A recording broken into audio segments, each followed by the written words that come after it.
Assalamualaikum warahmatullahi wabarakatuh. Kenalkan nama saya Selvi Wistia Putri.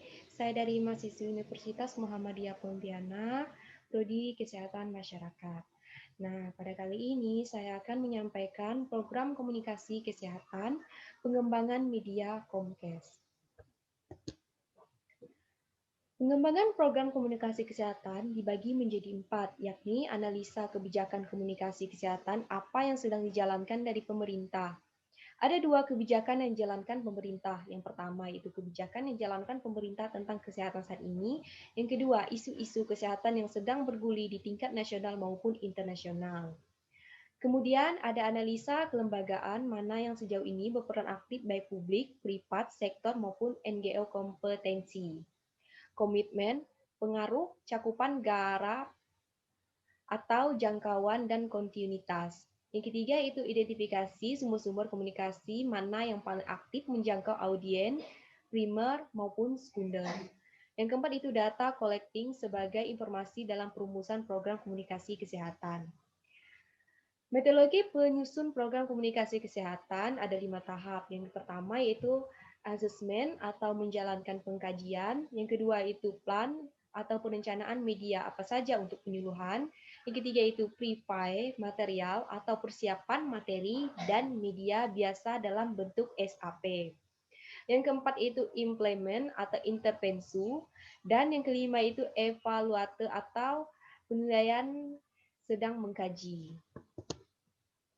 Program komunikasi kesehatan pemasaran sosial untuk mencapai perubahan perilaku menggambarkan hubungan dari berbagai bidang seperti pemasaran komunikasi, analisis perilaku.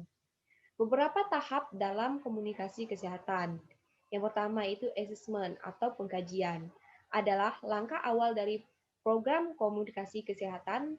Tahap ini merupakan bagian terpenting dari seluruh program komunikasi kesehatan, di mana kunci keberhasilan program terletak pada sejumlah mana tahap ini dirancang. Pada tahap ini dilakukan adalah menganalisis situasi masalah kesehatan dan profil audiens. Upaya sistematis harus dilakukan untuk mengidentifikasi masalah yang hendak ditanggung dengan cara mengumpulkan data dasar terkait apa yang dibutuhkan oleh audiens atau sasaran yang kita membuat rumusan masalah terhadap masalah apa yang ditemukan di lapangan yang kita cari solusinya. Mencari akar masalah bisa dibuat pohon akar masalah ataupun fishbone. Yang kedua itu plan, itu perencanaan, menyusun tujuan, mendesain pesan, dan memilih media. Kegiatan disesuaikan dengan hasil analisis masalah dan karakteristik audiens yang sebelumnya telah dilakukan. Pesan adalah formulasi ide atau konsep yang disampaikan oleh komunikator kepada audiens yang telah dipersiapkan sebelumnya agar antara sasaran dan pesan tidak sesuai. Pesan disusun berdasarkan tujuan yang telah dibuat, di mana mengharapkan dapat menarik perhatian, menimbulkan rasa percaya, dan merangsang kelompok sasaran untuk mengadopsinya. Yang ketiga yaitu pretest. Pretest adalah pengujian bahan draft atau konsep dan pesan kepada perwakilan target audiens sebelum bahan tersebut diproduksi dalam bentuk final. Bahan komunikasi yang sebaiknya diuji coba adalah media, saluran komunikasi, konsep, ide-ide, kemasan, simbol, dan slogan. Tahap ini bertujuan untuk menghindari kesalahan dan meyakinkan bahwa materi dan media yang telah dikembangkan dapat menarik perhatian dan diterima kelompok sasaran. Tahap ini dibutuhkan untuk mencari kelemahan media yang kita gunakan pada kelompok sasaran kita. Yang keempat itu deliver message, yaitu penyampaian pesan. Bahan komunikasi yang telah diperbaiki berdasarkan hasil uji coba kemudian didiskusikan kepada audiens. Dalam metodologi, jika sudah dikomunikasikan dalam media massa juga perlu disampaikan secara personal ke masing-masing orang yang sifatnya lebih persuasif. Pada fase setelah pretest dilakukan uji coba materi komunikasi dan sebelumnya penyampaian pesan secara lebih luas. Pelatihan ini menjadi jabatan dan pretest dan posttest. Yang kelima yaitu evaluasi.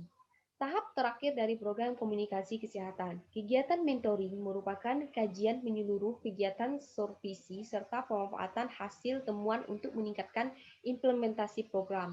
Tahap ini dilakukan untuk memperoleh informasi tentang kekurangan atau kesalahan yang mungkin terjadi dalam komunikasi kesehatan yang sebelumnya telah kita lakukan. Informasi hasil pemantauan sebaiknya dapat diperoleh tepat waktu agar perbaikan bisa diajukan sesegera mungkin sementara program komunikasi terus berjalan.